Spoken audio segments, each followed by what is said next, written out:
ನಮಸ್ತೆ. ಇವತ್ತಿನ ಸೆಷನಲ್ಲಿ ನಾವು ಸ್ಪಾಟಿಂಗ್ ಎರರ್ಸ್ ಮೇಲೆ ಬರಬಹುದಾದಂಥ ಪ್ರಶ್ನೆಗಳ ಬಗ್ಗೆ ಡಿಸ್ಕಷನ್ ಮಾಡೋಣ. ಏನು ಸ್ಪಾಟಿಂಗ್ ಎರರ್ಸ್ ಅಂತ ಅಂದರೆ, ಇಲ್ಲಿ ನಿಮಗೆ ಒಂದು ಸೆಂಟೆನ್ಸ್ನ ಕೊಟ್ಟಿರ್ತಾರೆ. ಆ ಸೆಂಟೆನ್ಸ್ನಲ್ಲಿ ಗ್ರಾಮ್ಯಾಟಿಕಲ್ ಎರರ್ಸ್ ಇರುತ್ತೆ. ಫಾರ್ ಎಕ್ಸಾಂಪಲ್, ಪ್ರಿಪೋಸಿಷನ್ ಮಿಸ್ ಆಗಿರ್ಬೋದು, ಅಥವಾ ಅನ್ನೆಸರಿಯಾಗಿ ಆರ್ಟಿಕಲ್ಸ್ನ ಆ್ಯಡ್ ಮಾಡಿರ್ಬೋದು, ಟೆನ್ಸ್ ವೇರಿಯೇಷನ್ಸ್ ಆಗಿರ್ಬೋದು. ಅದನ್ನು ನೀವು ಐಡೆಂಟಿಫೈ ಮಾಡಬೇಕು. ಈ ರೀತಿಯಾದಂತಹ ಪ್ರಶ್ನೆ ನಿಮಗೆ ಪ್ರತಿ ಪರೀಕ್ಷೆನೂ ಗಮನಿಸಿದ್ರೆ 2 ಅಂಕಗಳಿಗೆ ಇದ್ದೇ ಇರುತ್ತೆ.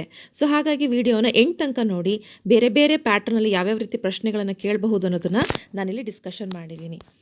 ಫಸ್ಟು ನಿಮಗೆ ಈ ಥರ ಪ್ರಶ್ನೆಗಳನ್ನು ಕೊಟ್ಟಾಗ ಡೈರೆಕ್ಷನ್ಸ್ ಇರುತ್ತೆ. ಒಮ್ಮೆ ಡೈರೆಕ್ಷನ್ನ ಓದ್ತೀನಿ, ನೋಡ್ಕೊಳ್ಳಿ. In the following questions, some parts of the sentence may have errors. Find out which part of the sentence has an error and select the appropriate option. ಅವರೇ ತುಂಬ ಕ್ಲಿಯರಾಗಿ ಕೊಟ್ಟಿದ್ದಾರೆ ನಿಮಗೆ ಡೈರೆಕ್ಷನ್ಸಲ್ಲಿ. ಕೊಟ್ಟಿರುವ ಸೆಂಟೆನ್ಸಿನ ಯಾವ ಒಂದು ಭಾಗದಲ್ಲಿ ಮಿಸ್ಟೇಕ್ಸ್ ಆಗಿದೆ ಅನ್ನೋದನ್ನು ನೀವು ಐಡೆಂಟಿಫೈ ಮಾಡಬೇಕು. ಇನ್ ಕೇಸಲ್ಲಿ ಏನೂ ಎರರ್ ಇಲ್ಲ ಅಂತಂದರೆ you have to choose no error. ಬನ್ನಿ ಫಸ್ಟ್ ಪ್ರಶ್ನೆಯನ್ನು ಗಮನಿಸೋಣ. I would always cherished the fond memories of our association. ನೋಡಿ, ಸೆಂಟೆನ್ಸನ್ನು ಅವರಲ್ಲಿ ಏನು ಮಾಡಿದ್ದಾರೆ, 5 ಭಾಗಗಳಾಗಿ ಡಿವೈಡ್ ಮಾಡಿದ್ದಾರೆ. ಗಮನಿಸ್ತಿದ್ದೀರಾ ಅಂತ ಅನ್ಕೋತೀನಿ. ಇದರಲ್ಲಿ ಯಾವ ಭಾಗದಲ್ಲಿ ಮಿಸ್ಟೇಕ್ ಇದೆ ಅಂತ ನೀವು ಐಡೆಂಟಿಫೈ ಮಾಡಬೇಕು. I would always cherish the fond memories. Observe ಮಾಡಿ, ವುಡ್ ಅನ್ನೋವಂಥದ್ದು ಪಾಸ್ಟ್ ಟೆನ್ಸ್ನ ರೆಪ್ರೆಸೆಂಟ್ ಮಾಡ್ತಾ ಇದೆ ಅಲ್ವಾ? ಸೊ ಈ ಸೆಂಟೆನ್ಸಲ್ಲಿ ಮತ್ತೆಲ್ಲಾದರೂ ರಿಪೀಟೆಡ್ ಆಗಿ ಪಾಸ್ಟ್ ಟೆನ್ಸ್ ಬಂದಿದೆಯಾ? Second word cherished. ಸೊ ಒಂದು ಸೆಂಟೆನ್ಸಲ್ಲಿ ಆಲ್ರೆಡಿ ವುಡ್ ಅನ್ನೋದು ಪಾಸ್ಟ್ ಟೆನ್ಸ್ನ ರೆಪ್ರೆಸೆಂಟ್ ಮಾಡ್ತಿದೆ ಅಂದಾಗ ಇಲ್ಲಿ ಚೆರಿಶ್ ಅನ್ನೋದನ್ನು ಬರೆಯೋ ಅವಶ್ಯಕತೆ ಇಲ್ಲ. I would always cherish the fond memories of our association. So ಎಲ್ಲಿ ತಪ್ಪಾಗಿದೆ? B. So the answer is B. ಗೊತ್ತಾಯ್ತಲ್ವಾ? ನಿಮಗೆ ಬಿಗಿನಿಂಗಲ್ಲೇ ಆನ್ಸರ್ ಇರುತ್ತೆ. ಪ್ರಶ್ನೆಯಲ್ಲೇ ಉತ್ತರ ಇರೋವಂಥದ್ದು ಯಾವುದರಲ್ಲಿ ಅಂತಂದರೆ ಅದು ಸ್ಪಾಟಿಂಗ್ ಎರರ್ಸಲ್ಲಿ. ಟೆನ್ಸ್ನ ಗಮನಿಸಿದ್ರೆ, ಹಾಗೆ ಏನಾದರೂ grammatical errors like preposition articles ನಿಮಗೆ ಕರೆಕ್ಟಾಗಿ ಗೊತ್ತಿದೆ ಅಂದರೆ ಈ ಉತ್ತರವನ್ನು ಐಡೆಂಟಿಫೈ ಮಾಡೋದು ಬಹಳನೇ ಈಸಿ. ಬನ್ನಿ ನೆಕ್ಸ್ಟ್ ಪ್ರಶ್ನೆಯನ್ನು ನೋಡೋಣ. She insists you stay until her husband comes home. Insists ಅಂತ ಅಂದರೆ ಒತ್ತಾಯ ಮಾಡೋದು ಅಂತ. ಯೂಶ್ವಲಿ ಇನ್ಸಿಸ್ಟ್ ಅನ್ನೋ ವರ್ಡ್ ಇದೆ ಅಂತಂದರೆ it usually followed by the preposition on. On ಅನ್ನೋವಂಥ ಪ್ರಿಪೋಸಿಷನಿಂದ ಅದು ಫಾಲೋ ಆಗುತ್ತೆ. She insists on it, she insist you on that. ಅರ್ಥ ಆಗ್ತಿದೆಯಾ? ಅಲ್ಲಿ ಆನ್ ಅನ್ನೋ ವರ್ಡ್ 99% ಇದ್ದೇ ಇರುತ್ತೆ. ಬಟ್ ಇಲ್ಲಿ ಎಲ್ಲಾದರೂ ಆನ್ ಅನ್ನೋ ವರ್ಡ್ ಇದೆಯಾ? ಇಲ್ಲ. ಸೊ ಹಾಗಾಗಿ ಎರಡನೇ ಒಂದು ಪದ ಇದೆಯಲ್ವಾ, ಇಲ್ಲಿ ಏನೋ ಒಂದು ಬದಲಾವಣೆ ಆಗಬೇಕು. She insist you on staying until her husband comes home. ಅಂದರೆ ಏನರ್ಥ ಕನ್ನಡದಲ್ಲಿ? ಅವಳು ಒತ್ತಾಯ ಮಾಡ್ತಾ ಇದ್ದಾಳೆ ಅವ್ರ ಹಸ್ಬೆಂಡ್ ಬರೋ ತನಕ ಮನೆಗೆ ಇರಿ ಅಂತ ಹೇಳಿ. ಸೊ ಕಂಟಿನ್ಯೂಸ್ ಟೆನ್ಸ್ ಅಲ್ವಾ? ಸೊ ಎಲ್ಲಿ ಮಿಸ್ಟೇಕ್ ಆಗಿದೆ? B. For example, I insist you on staying with me. I insist you on getting up late. ಅರ್ಥ ಆಗ್ತಿದೆಯಾ? ಒತ್ತಾಯ ಮಾಡ್ತಾ ಇದ್ದೀನಿ, ನಾನು ನಿನ್ನ ಮೇಲೆ ಹೇರ್ತಾ ಇದ್ದೀನಿ ಅಂಥ ಸಂದರ್ಭದಲ್ಲಿ ಎಕ್ಸಾಮಲ್ಲಿ ಇನ್ಸಿಸ್ಟ್ಸ್ ಅಂತ ಇದ್ದರೆ ಕ್ಲಾರಿಟಿ ಇರಲಿ, preposition on should be come there. Next question ನೋಡೋಣ. It took me almost a hour to fill the application form. Most probably ನೀವು ಆಲ್ರೆಡಿ ಉತ್ತರವನ್ನು ಐಡೆಂಟಿಫೈ ಮಾಡಿರ್ತೀರ ಅನ್ಕೋತೀನಿ. It took me, so sentence past ಟೆನ್ಸಲ್ಲಿದೆ, ತಪ್ಪೇನಿಲ್ಲ, ಕರೆಕ್ಟ್ ಇದೆ. It took me almost a hour ಅಂತಿದೆ. So article a ಅಲ್ಲ, an ಆಗಬೇಕು. ಯಾಕೆ ಮೇಡಮ್ ಆ್ಯನ್ ಆಗಬೇಕು? ಅಲ್ಲಿ ಹೆಚ್ಚಿಂದ ಸ್ಟಾರ್ಟ್ ಆಗಿದೆ. ಒಂದು ನೆನ್ಪಿಟ್ಕೊಳ್ಳಿ, ಆರ್ಟಿಕಲ್ಸ್ ತುಂಬಾ important. A and the. A ಯಾವಾಗ ಬರುತ್ತೆ? So it's A consonant.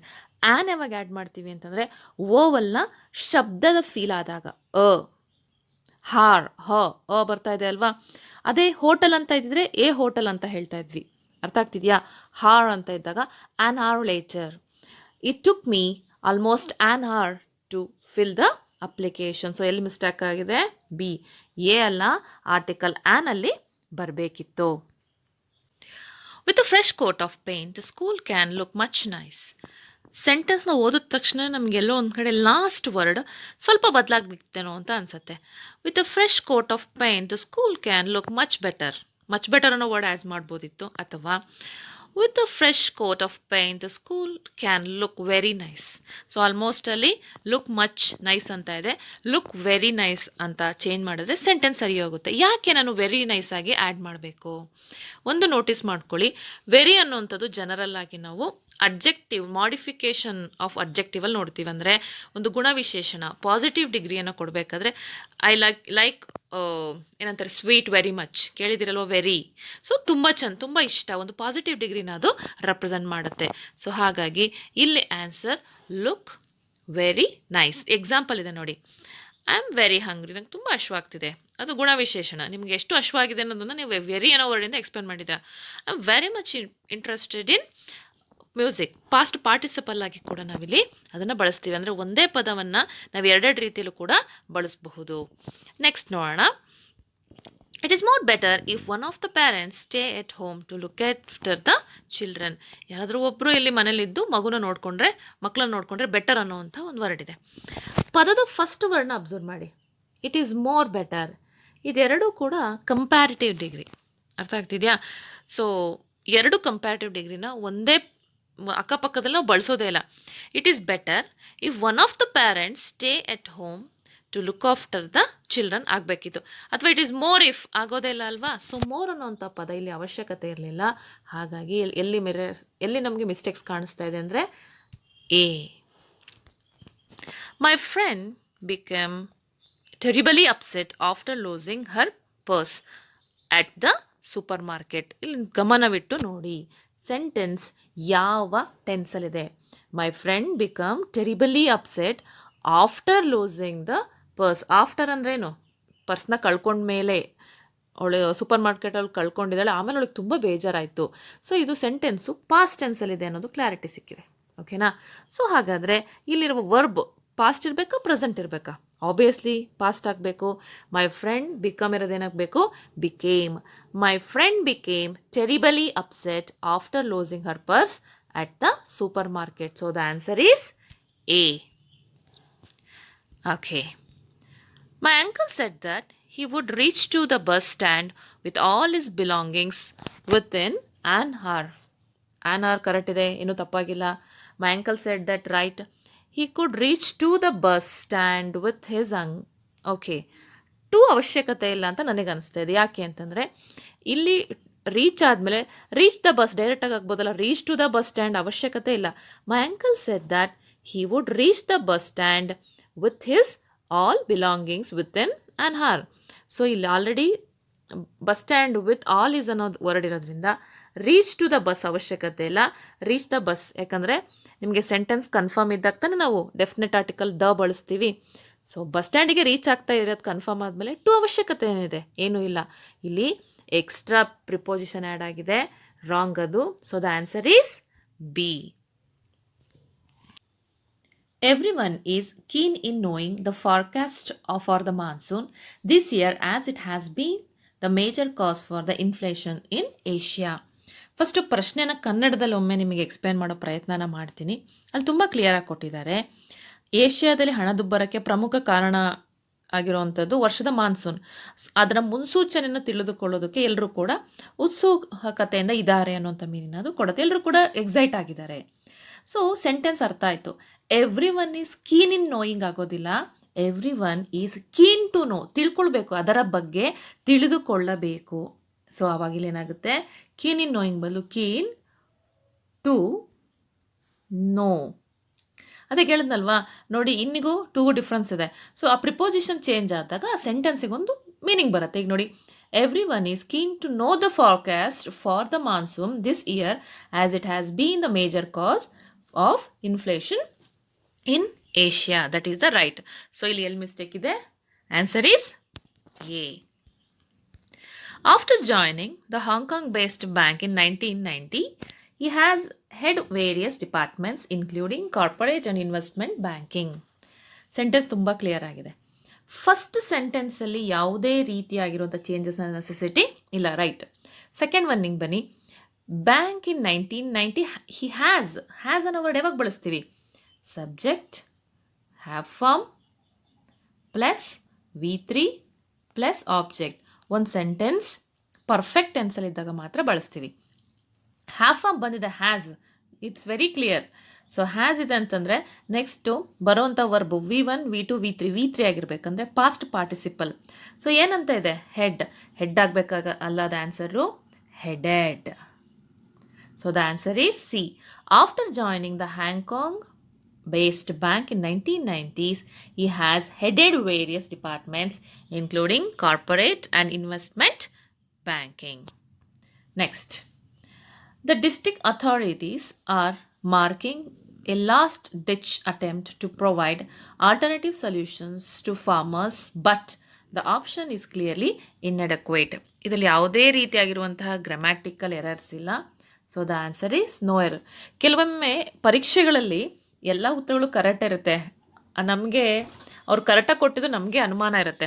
So ಹಾಗಾಗಿ ಗಮನಿಸಿ, ಇಲ್ಲೆಲ್ಲೂ ಕೂಡ ಪ್ರಿಪೋಸಿಷನ್ಸ್ ಆಗಿರ್ಬೋದು, ಆರ್ಟಿಕಲ್ಸ್ ಆಗಿರ್ಬೋದು ಪರ್ಫೆಕ್ಟ್ ಆಗಿದೆ. ಎಲ್ಲೂ ಕೂಡ ವರ್ಬಲ್ಲೂ ಕೂಡ ಏನು ಚೇಂಜಸ್ ಆಗೋ ಅವಶ್ಯಕತೆ ಇಲ್ಲ. Okay. Owing to the poor quality of the equipment producing by Chinese firms, many foreign companies have placed order with India firms. So ತುಂಬ ಕ್ಲಿಯರ್ ಆಗಿದೆ. ಚೈನಾದ ಒಂದು ಕಂಪನಿಗಳು ಪ್ರೊಡ್ಯೂಸ್ ಮಾಡ್ತಿರೋಂತಹ ಎಕ್ವಿಪ್ಮೆಂಟ್ಸ್ ಕ್ವಾಲಿಟೀಸ್ ಚೆನ್ನಾಗಿಲ್ಲ, ಹಾಗಾಗಿ ಇಂಡಿಯಾದ ಕಂಪನಿಗೆ ಎಲ್ಲರೂ ಕೂಡ ಮೊರೆ ಹೋಗ್ತಾ ಇದ್ದಾರೆ ಅನ್ನೋ ಮೀನಿಂಗ್ನ ಕೊಡೋ ಅಂಥದ್ದು. ಓಕೆನಾ?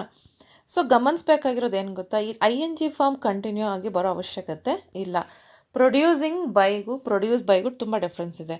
ಇಲ್ಲಿ owing to the poor qualities of the equipment produces by Chinese farms, many foreign companies have placed orders with Indian firms. Have form ಇದೆ, ಪರ್ಫೆಕ್ಟ್ ಟೆನ್ಸ್. ಸೊ ಹಾಗಾಗಿ ಪ್ರೊಡ್ಯೂಸಿಂಗ್ ಅಲ್ಲ, ಅದು ಪ್ರೊಡ್ಯೂಸ್ ಬೈ. ಬಿಗಿನಿಂಗಲ್ಲಿ ನಮ್ಗೆ ING ಫಾರ್ಮ್ ಬಂದೋಗಿದೆ, ಗಮನಿಸ್ತಾ ಇದ್ದೀರಲ್ವಾ?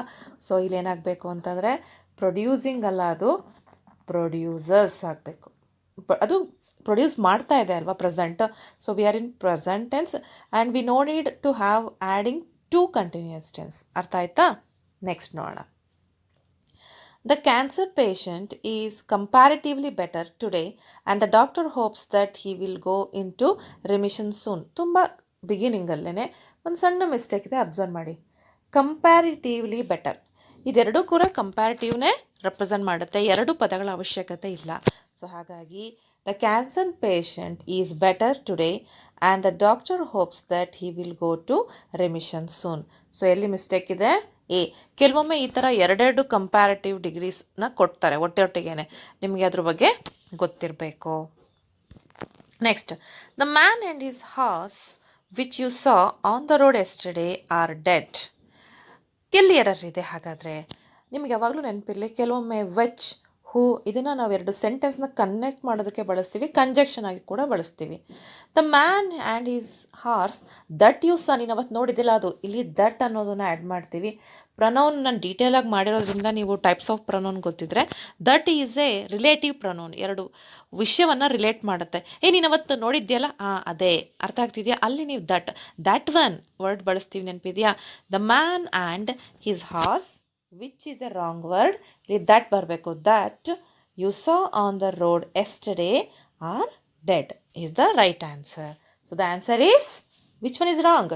The wrong answer is B. Find out which part of the sentence has an error and select the appropriate option. As usual, ಅದೇ ಥರದೇ ಪ್ರಶ್ನೆ ನೋಡಿ. I met a gentleman this morning on my way to the market. ತುಂಬ sentence, ಇದನ್ನು PQRS form of questions ಅಂತ ಕೂಡ ಕರೀತಾರೆ. I met the gentleman. First of all, the gentleman is A wrong. ಇಲ್ಲಿ ಜೆಂಟಲ್ಮ್ಯಾನ್ಗೆ particular ಆಗಿ ಯಾರು ಅಂತ ನಮಗಿಲ್ಲ. So article the is wrong. I met A gentleman this morning on my way to the market. The answer is A. ಕೆಲವೊಮ್ಮೆ ನಮಗೆ ಪ್ರಶ್ನೆಯಲ್ಲಿ ABC form ಇರುತ್ತೆ ಇಲ್ವಾ, ಅಂಡರ್ಲೈನ್ ವರ್ಡ್ ಮಾಡಿರುವಂತಹ ವರ್ಡ್ನ ನೀವು ಐಡೆಂಟಿಫೈ ಮಾಡಿ ಅಂತ ಇರುತ್ತೆ. ಇಲ್ಲ ಅಂತಂದರೆ PQRS ಫಾರ್ಮ್ ಆಫ್ ಕ್ವಶನ್ಸ್, ಮೂರು ಫಾರ್ಮಲ್ಲಿ ಕೂಡ ನಮಗೆ ಸ್ಪಾಟಿಂಗ್ ಎರರ್ನ ಕೇಳೋ ಚಾನ್ಸಸ್ ಇರುತ್ತೆ. PQRS ಅಂದರೆ ಇನ್ನೊಂದು ಫಾರ್ಮ್ ಇದೆ, ತಿರ್ಗಾ ಕೊಟ್ಟಿರ್ತಾರೆ, ನೀವು ಅದನ್ನು ಸೆಟ್ ಮಾಡಿ ಬರೆಯುವಂಥದ್ದನ್ನು ಕೂಡ ನಾವು PQRS ಫಾರ್ಮ್ ಆಫ್ ಕ್ವಶನ್ಸ್ ಅಂತ ಹೇಳಿ ಕರಿತೀವಿ. 14th ಒನ್ ನೋಡೋಣ. Another baffling change that I noticed in him nowadays is that he avoid speaking to me. So sentence ತುಂಬ clear, it is in the form of present tense. ನಾನು ಅವನಲ್ಲಿ observe ಮಾಡ್ತಾ ಇದ್ದೀನಿ, ಅವನು ನನ್ನ ಹತ್ರ ಇತ್ತೀಚೆಗೆ ಅವಾಯ್ಡ್ ಮಾಡ್ತಾ ಇದ್ದಾನೆ. ಸೊ ತುಂಬ ಕ್ಲಿಯರ್. ಅನದರ್ ಬ್ಯಾಫ್ಲಿಂಗ್ ಚೇಂಜ್, ಇನ್ನೊಂದು ಬದಲಾವಣೆ ಅವನಲ್ಲಿ ಏನು ನೋಡಿದೆ ನಾನು ಅಂದರೆ, that I noticed in him nowadays. Nowadays is a present tense. So noticed wrong ಆಗುತ್ತೆ. ದಟ್ ಐ ನೋಟಿಸ್, ಇಲ್ಲಿ ಡಿ ಅವಶ್ಯಕತೆ ಇಲ್ಲ. That I notice in him nowadays is that he avoids speaking to me. So ಎಲ್ಲಿ mistake ಇದೆ? B ಯಲ್ಲಿ mistake ಇದೆ. That is the answer.